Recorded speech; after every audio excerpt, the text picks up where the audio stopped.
دور دور تک کشتیاں گشت کرتی رہیں اور جنگی جہاز بحری سپاہیوں کے ساتھ ہر لمحہ تیار رہیں۔ سلطان ایوبی نے اپنے جانشینوں سے کہہ دیا تھا کہ کسی بھی طرف سے حملہ آئے تو وہ اس کے حکم کا انتظار نہ کریں۔ اس نے یہ بھی حکم دے دیا تھا کہ سرحد پر دشمن ذرا سی گڑبڑ کرے تو شدید قسم کی جوابی کارروائی کرو۔ ہر وقت جارحیت کے لیے تیار رہو، اگر ضرورت محسوس ہو تو سوڈان کے اندر جا کر مصر کا دفاع کرو۔ سلطان ایوبی مصر کو اپنی فوج اور خدا کے حوالے کر کے چوری چھپے 700 سواروں کے ساتھ دمشق جا رہا تھا۔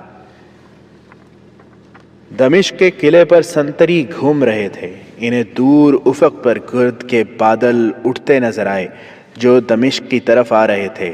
وہ کچھ دیر دیکھتے رہے، شاید تاجروں اور مسافروں کا کوئی بڑا قافلہ ہوگا، مگر اونٹ اتنی گرد نہیں اڑاتے۔ یہ گھوڑے معلوم ہوتے تھے۔ گرد بہت قریب آ گئی تو اس میں ذرا ذرا گھوڑے نظر آنے لگے اور پھر اوپر اٹھی ہوئی برچھیوں کی انیاں نظر آنے لگیں۔ وہ ہر برچھی کے ساتھ کپڑے کی لمبوتری جھنڈی تھی۔ یہ بلا شک و شبہ کوئی فوج تھی اور یہ فوج خلیفہ کی نہیں ہو سکتی تھی۔ ایک سنتری نے نقارہ بجا دیا۔ قلعے کی دوسری دیواروں پر بھی نقارے بج اٹھے۔ قلعے میں جو فوج تھی وہ تیاری کی پوزیشنوں میں آ گئی۔ دیواروں کے اوپر تیر اندازوں نے کمانوں میں تیر ڈال لیے۔ قلعے کا کمانڈر بھی اوپر آ گیا۔ گرد اڑاتے ہوئے سوار قلعے کے قریب آ گئے اور حملے کی ترتیب میں آ کر رک گئے۔ قلعہ کے کمانڈر نے سواروں کے کمانڈر کا جھنڈا دیکھا تو وہ ٹھٹک گیا۔ یہ صلاح الدین ایوبی کا جھنڈا تھا۔ قلعہ دار کو سرکاری طور پر بتایا جا چکا تھا کہ سلطان صلاح الدین ایوبی نے خود مختاری کا اعلان کر دیا ہے، جس کا مطلب یہ تھا کہ اگر وہ اس طرف آئے تو اسے بلا روک ٹوک شہر میں داخل نہ ہونے دیا جائے۔ آپ کس ارادے سے آئے ہیں؟ قلعہ دار نے پوچھا۔ اگر خلیفہ سے ملنا ہے تو اپنے سوار دور پیچھے لے جائیں اور اکیلے آ کے آئیں۔ خلیفہ سے کہہ دو کہ صلاح الدین ایوبی باہر بلا رہا ہے۔ سلطان ایوبی نے بلند آواز سے کہا، اور تم سن لو، میرے سوار پیچھے نہیں جائیں گے، شہر میں جائیں گے۔ خلیفہ کو اطلاع دو کہ وہ باہر نہ آیا تو بہت سے مسلمانوں کا خون اس کی گردن پر ہوگا۔ صلاح الدین بن نجم الدین ایوب، قلعے کے کماندار نے کہا، میں تمہیں خبردار کرتا ہوں کہ تمہارا ایک بھی سوار زندہ واپس نہیں جائے گا۔ میں خلیفہ کے حکم کا پابند ہوں، تمہارے لیے شہر کا کوئی دروازہ نہیں کھلے گا۔ قلعے کے باہر جو سپاہی پہرے پر تھے انہوں نے خلیفہ کی طرف ایک سپاہی دوڑا دیا تھا۔ یہ ان لوگوں کی ڈیوٹی تھی کہ خلیفہ کو خطرے سے آگاہ کر دیں تاکہ فوج کو تیاری کا حکم دیا جائے۔ ادھر سلطان ایوبی نے اپنے سواروں کو کچھ حکم دیا۔ سواروں نے بجلی کی تیزی سے حرکت کی، وہ اور زیادہ پھیل گئے۔ سواروں نے کمانیں نکال لیں اور ان میں تیر ڈال لیے۔ ادھر دمشق شہر کا بڑا دروازہ بند کر دیا گیا اور شہر کی فصیل پر بھی تیر انداز تیار ہو گئے۔ قلعہ دار یعنی قلعے کا کمانڈر غالباً خلیفہ کے حکم کا یا شاید اندر سے آنے والی فوج کا انتظار کر رہا تھا۔ اس نے کوئی کارروائی نہ کی۔ مقابلے کے لیے وہ تیار تھا۔ خلیفہ کو باہر کی صورتحال کی اطلاع مل گئی۔ وہ بچہ تھا، ایک بار تو جوش میں آ گیا، پھر گھبرا گیا۔ اس کے مشیروں نے اس کا حوصلہ بڑھایا اور اس کے حکم دلوایا کہ فوج باہر نکل کر سلطان ایوبی کو گھیرے میں لے لے اور ہتھیار ڈلوا کر سلطان ایوبی کو گرفتار کر لے۔ اس اثناء میں شہر کے لوگوں کو بھی پتہ چل گیا کہ سلطان ایوبی فوج لے کر آیا ہے۔ نور الدین زنگی کی بیوہ حرکت میں آ گئی۔ اس نے عورتوں کی جو زمین دوز جماعت بنا رکھی تھی وہ بھی سرگرم ہو گئی۔ گھر گھر اطلاع پہنچ گئی کہ سلطان ایوبی آیا ہے۔ عورتیں باہر نکل آئیں اور خوش آمدید صلاح الدین ایوبی کے نعرے لگانے لگیں۔ بعض نے پھول بھی اکٹھے کر لیے، مرد بھی نکل آئے۔ نعروں سے دمشق گونجنے لگا۔ خلیفہ کے حاشیہ برداروں کو شہریوں کا یہ رویہ پسند نہ آیا، مگر شہریوں کا سیلاب شہر کے دروازے پر ٹوٹ پڑا تھا۔ لوگ شہر کی فصیل پر بھی چڑھ گئے تھے اور سلطان ایوبی کو خوش آمدید کہہ رہے تھے۔ خلیفہ اور اس کے حواریوں کو سب سے بڑی چوٹ یہ پڑی کہ انہیں یہ اطلاع ملی کہ فوج نے سلطان ایوبی کے مقابلے میں آنے سے انکار کر دیا ہے۔ سپاہیوں تک تو حکم ہی نہیں پہنچا تھا۔ انکار کرنے والے سالار اور دیگر کمانڈر تھے۔ کمانڈروں میں کچھ ایسے تھے جو عمرہ کے پروردہ تھے۔ وہ اپنے دستوں کو تیاری کا حکم دینے لگے تو خلیفہ کے مخالف کمانڈروں نے انہیں خبردار کر دیا کہ انہوں نے سلطان ایوبی کے خلاف ہتھیار اٹھائے تو انہیں گھوڑوں کے پیچھے باندھ کر شہر میں گھسیٹا جائے گا۔ 3-4 کمانڈروں نے ایک دوسرے کے خلاف تلواریں نکال لیں۔ معاملہ خون خرابے تک پہنچنے والا تھا کہ زنگی کی بیوہ آن پہنچی۔ یہ عورت پاگلوں کی طرح بھاگ دوڑ رہی تھی۔ وہ گھوڑے پر سوار تھی، گھوڑا بری طرح ہانپ رہا تھا۔ وہ دیکھنے آئی تھی کہ فوج کیا کر رہی ہے، کہیں خانہ جنگی کی صورت تو پیدا نہیں ہو گئی۔ اس نے یہ منظر دیکھا کہ 3-4 کمانڈر تلواریں نکالے ایک دوسرے کو للکار رہے تھے اور دوسرے بیچ بچاؤ کر رہے تھے۔ ان میں توفیق جواد بھی تھا۔ زنگی کی بیوہ کو دیکھتے ہی وہ دوڑ کر اس تک گیا اور کہا، آپ یہاں کیا کر رہی ہیں؟ یہاں کیا ہو رہا ہے؟ اس عظیم مجاہدہ نے پوچھا۔ کیا فوج صلاح الدین ایوبی کے استقبال کے لیے جا رہی ہے یا مقابلے کے لیے؟ فوج نہیں جا رہی، توفیق جواد نے جواب دیا۔ ہم نے خلیفہ کے حکم کی تعمیل نہیں کی۔ یہ لوگ آپس میں لڑنا چاہتے ہیں، ان میں 2 خلیفہ کے وفادار ہیں۔ زنگی کی بیوہ گھوڑے سے کود کر اتری اور ان کمانڈروں کے درمیان آ گئی جو ایک دوسرے کو للکار رہے تھے۔ اس عورت نے اپنا سر ننگا کر دیا اور ان سے چلا کر کہا، بے غیرتو، پہلے اس سر کو تن سے جدا کرو، اپنی ماں کا سر اس مٹی میں پھینکو، پھر کافروں کی حمایت میں لڑنا۔ تم ان بیٹیوں کو بھول گئے ہو جنہیں کافر اٹھا کر لے گئے تھے، تم اپنی ان بچیوں کو بھول گئے ہو جو کافروں کی درندگی سے مر چکی ہیں۔ تم کس کی حمایت میں ایک دوسرے کے خلاف تلواریں نکالتے ہو؟ میرے بیٹے کے وفادار کافر ہیں، آؤ پہلے میری گردن اڑاؤ، پھر ایوبی کے مقابلے میں جانا۔ زنگی کی بیوہ کے آنسو بہہ رہے تھے، منہ سے جھاگ پھوٹ رہی تھی۔ کمانڈروں نے تلواریں نیاموں میں ڈال لیں اور سر جھکا کر ادھر ادھر ہو گئے۔ کیا فوج نے حکم عدولی کی ہے؟ یہ خلیفہ کے ایک مشیر کی گھبرائی ہوئی آواز تھی جس نے خلیفہ کے دربار میں سناٹا طاری کر دیا۔ محافظوں کے دستے باہر نکالو، ایک امیر نے غصے سے کہا، جم کر مقابلہ کرو۔ تھوڑی ہی دیر بعد محافظوں کے دستے تیار ہو گئے۔ اس وقت شہریوں کا ہجوم اور زیادہ بڑھ گیا تھا، عورتیں چلا رہی تھیں، دروازے کھول دو، ہماری عصمتوں کا پاسبان آیا ہے۔ مرد نعرے لگا رہے تھے، محافظ دستوں کو آگے بڑھنے کا راستہ نہیں مل رہا تھا۔ اس وقت خلافت کا قاضی کمال الدین سامنے آ گیا۔ وہ خلیفہ کے دربار میں گیا، قاضی کی حیثیت سے سب سے اونچی اور قابل احترام سمجھی جاتی تھی۔ اس نے خلیفہ سے کہا کہ اگر اس نے صلاح الدین ایوبی کے مقابلے کے لیے اپنی فوج بھیجی تو شہری اس فوج پر ٹوٹ پڑیں گے۔ اس سے زیادہ تر نقصان شہریوں کا ہوگا، خانہ جنگی ہوگی۔ اپنے ہاتھوں اپنے بچوں اور عورتوں کو مروانے کے علاوہ سب سے بڑا نقصان یہ ہوگا کہ صلیبی فوج جو یہاں سے دور نہیں کسی مزاحمت کے بغیر اندر آ جائے گی، پھر آپ رہیں گے نہ آپ کی خلافت اینٹ سے اینٹ بچ جائے گی۔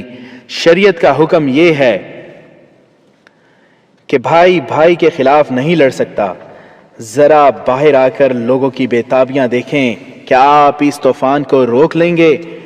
شہر کی چابی میرے حوالے کر دیں، قاضی کمال الدین نے کہا۔ چابی قاضی کے حوالے کر دی گئی۔ اس نے اپنے ہاتھوں شہر کا دروازہ کھولا۔ شہریوں کا ہجوم رکے ہوئے سیلاب کی طرح باہر نکلا۔ قاضی کمال الدین نے چابی سلطان ایوبی کے حوالے کی۔ سلطان ایوبی نے 2 زانو ہو کر قاضی کے ہاتھ چومے اور اس کے ساتھ شہر میں داخل ہوا، اور جب نور الدین زنگی کی بیوہ سامنے آئی تو سلطان ایوبی کی سسکیاں نکل گئیں۔ زنگی کی بیوہ اس سے لپٹ گئی اور بچوں کی طرح بلبلانے لگی۔ اس کی ہچکیاں تھم نہیں رہی تھیں۔ سلطان ایوبی کے سواروں پر عورتوں نے پھول پھینکے، بلائیں لیں اور انہیں جلوس میں اندر لے گئے۔ قلعے کی چابی بھی سلطان ایوبی کے حوالے کر دی گئی۔ وہ سب سے پہلے اپنے گھر گیا۔ وہ دمشق کا رہنے والا تھا۔ بڑے جذباتی انداز سے اس پرانے سے مکان میں داخل ہوا جہاں وہ پیدا ہوا تھا۔ کچھ دیر آرام کرنے کے بعد اس نے فوج کے چھوٹے بڑے کمانڈروں کو اپنے مکان میں بلا لیا۔ ان کے ساتھ باتیں کر کے معلوم کیا کہ ان پر کس حد تک اعتماد کیا جا سکتا ہے۔ فوج کی حالت اور کیفیت پوچھی اور اپنے حکام جاری کیے۔ اسی دوران اسے اطلاع ملی کہ خلیفہ اپنے وفادار مشیروں، وزیروں اور امیروں کے ساتھ لاپتہ ہو گیا ہے۔ فوج کے 2-3 اعلیٰ احکام بھی اس کے ساتھ فرار ہو گئے ہیں۔ سلطان ایوبی فوراً اٹھا اور فرار ہونے والوں کے گھروں پر چھاپے مروائے۔ یہ گھر دراصل محل تھے۔ بھاگنے والے اپنی جانیں بچا کر بھاگے تھے، ان کا مال و دولت پیچھے رہ گیا تھا۔ حرم کی عورتیں، رقاصائیں اور عیش و عشرت کا سارا سامان پیچھے رہ گیا تھا۔ سلطان ایوبی نے اس تمام دولت پر قبضہ کر کے اس میں سے کچھ بیت المال میں دے دیا اور زیادہ تر غریبوں اور اپاہجوں میں تقسیم کر دیا۔ اس نے خلیفہ اور مفرور عمرہ وغیرہ کے تعاقب کی ضرورت محسوس نہ کی۔ اس نے مصر اور شام کی وحدت یعنی ایک سلطنت کا اعلان کر دیا اور اپنے بھائی تقی الدین کو دمشق کا امیر مقرر کر دیا۔ دوسرے حصوں کے نئے گورنر مقرر کیے اور اس سلطنت کے استحکام اور دفاع کے انتظامات میں مصروف ہو گیا، مگر اس کی انٹیلیجنس کی رپورٹیں اسے بتا رہی تھیں کہ اس کے عمرہ جو الملک الساحلے کے وفادار تھے اسے چین سے نہیں بیٹھنے دیں گے۔ یورپی ممالک سے آئی ہوئی اطلاعات سے پتہ چلا ہے کہ صلیبی بہت بڑا لشکر تیار کر رہے ہیں جس سے وہ عالم اسلام پر فیصلہ کن حملہ کریں گے۔ اس کے لیے سب سے بڑا خطرہ یہ تھا کہ اس کے اپنے عمرہ اسے شکست دینے کے لیے صلیبیوں کے راہ دیکھ رہے تھے، لہٰذا اس کے لیے ضروری تھا کہ پہلے ان باغیوں کو ٹھکانے لگائے۔ یہ معمولی سی مہم نہیں تھی۔ دمشق کی فوج کی اہلیت سے وہ واقف نہ تھا۔ اس نے فوری طور پر اس فوج کی ٹریننگ شروع کر دی۔ اسے جہاں لڑنا تھا وہ پہاڑی علاقہ تھا۔ موسم سرما میں ان پہاڑوں پر برف جمی پڑی تھی اور موسم سرما آ رہا تھا۔ قاہرہ اور دمشق میں اسے ایک فرق نمایاں طور پر نظر آ رہا تھا۔ قاہرہ میں صلیبی اور سوڈانی جاسوسوں اور تخریب کاروں کے کئی خفیہ اڈے تھے اور وہاں کے لوگوں پر سلطان ایوبی کو پوری طرح بھروسہ نہیں تھا۔ دمشق میں صلیبی تخریب کار موجود تھے لیکن یہاں قوم کا بچہ بچہ اس کے ساتھ تھا، بلکہ اس کے اشارے پر آگ میں کود جانے کو تیار تھا۔ اس لیے یہاں کے لوگوں کے متعلق یہ خطرہ بہت کم تھا کہ وہ دشمن کے جاسوسوں اور تخریب کاروں کے اعلیٰ کار بن جائیں گے۔ دمشق اور شام کے لوگوں نے نور الدین زنگی کے زمانے میں پروقار زندگی گزاری تھی۔ اس کی وفات کے فوراً بعد ان کا ذاتی وقار ختم ہو گیا تھا۔ نئے حکمرانوں نے انہیں رعایا بنا لیا تھا۔ امیر، وزیر، عیش و عشرت اور ذاتی سیاست بازیوں میں مصروف ہو گئے تھے اور انتظامیہ کے حاکم لوگوں کے لیے وبال جان بن گئے تھے۔ قانون کا احترام ختم ہونا شروع ہو گیا تھا۔ قہبہ خانے اور شراب خانے بھی کھل گئے تھے۔ 4-5 مہینوں میں لوگوں کا جینا حرام ہو گیا تھا۔ اناج تک کی کمی ہو گئی تھی۔ لوگوں کو پتہ چلا کہ اناج باہر جا رہا ہے۔ عمرہ اور وزراء نے اناج در پر دہ اپنے ہاتھ میں لے لیا تھا اور در پر دہ باہر کہیں بھیج دیتے تھے۔ بازاروں میں ہر چیز کے بھاؤ چڑھ گئے اور لوگ تنگ دستی محسوس کرنے لگے تھے۔ وہاں کے لوگ تنگ دستی اور فاقہ کشی تک برداشت کرنے کو تیار تھے، لیکن وہ قومی سطح سے گرنے کو تیار نہیں تھے۔ وہ صلیبیوں کے ساتھ دوستی کرنے پر آمادہ نہیں ہو سکتے تھے۔ وہ محسوس کرنے لگے تھے کہ ان کے حکمران انہیں دشمن کی جھولی میں ڈال رہے ہیں۔ نور الدین زنگی کے دور حکومت میں جھونپڑوں اور پھٹے پرانے خیموں میں رہنے والوں کو بھی معلوم ہوتا تھا کہ سرکاری سطح پر کیا ہو رہا ہے۔ جنگ کی صورت میں وہ میدان جنگ کی صورتحال سے آگاہ ہوتے تھے۔ زنگی کے مرتے ہی لوگوں کو اچھوت قرار دے دیا گیا تھا۔ انہیں بتا دیا گیا تھا کہ حکومت کے امور کے متعلق کسی کو استفسار کی جرت نہیں ہونی چاہیے۔ 2 مسجدوں کے اماموں کو صرف اس لیے مسجدوں سے نکال دیا تھا کہ وہ لوگوں کو غیرت اور حریت کا واعظ سنا رہے تھے۔ خلیفہ کے محل اور دیگر سرکاری عمارتوں کے قریب آنا عوام کے لیے جرم قرار دے دیا گیا تھا۔ وہی لوگ جو نور الدین زنگی کو بھی راستے میں روک لیا کرتے تھے اور محاذوں کی خبریں سنا کرتے تھے، اب معمولی سے سرکاری اہلکار کو بھی دیکھ کر ہٹ جایا کرتے تھے۔ لوگ گھٹن محسوس کرنے لگے تھے۔ جہاد کے نعرے بھی مرتے جا رہے تھے۔ نعرے تو مر سکتے ہیں، جذبے اتنی جلدی نہیں مرا کرتے۔ لوگوں نے چوری چھپے مل بیٹھ کر سوچنا شروع کر دیا تھا کہ وہ کیا کریں۔ نور الدین زنگی کی بیوہ نے عورتوں کی ایک جماعت بنا لی تھی۔ ان حالات اور اس گھٹن میں انہیں اطلاع ملی کہ صلاح الدین ایوبی آ گیا ہے اور فوج ساتھ لایا ہے، تو وہ استقبال کے لیے باہر نکل آئے۔ اور جب انہیں پتہ چلا کہ خلیفہ سلطان ایوبی کو اپنی فوج کے زور سے روکنا چاہتا ہے تو لوگ فوج پر ٹوٹ پڑنے کے لیے تیار ہو گئے۔ خلیفہ کے محافظ دستوں کی انہوں نے بہت بے عزتی کی تھی۔ یہی وجہ تھی کہ خلیفہ المالک الساحلے اور اس کے حواری امیر چوروں کی طرح دمشق سے بھاگ گئے تھے اور اب لوگ سلطان ایوبی پر جانیں فدا کرنے کو بےتاب تھے۔ لوگوں کی اس جذباتی کیفیت نے سلطان ایوبی کا کام آسان کر دیا تھا۔ عورتوں میں قومی جذبہ پہلے سے ہی تھا، اب یہ جذبہ دہکتے انگارے بن گیا۔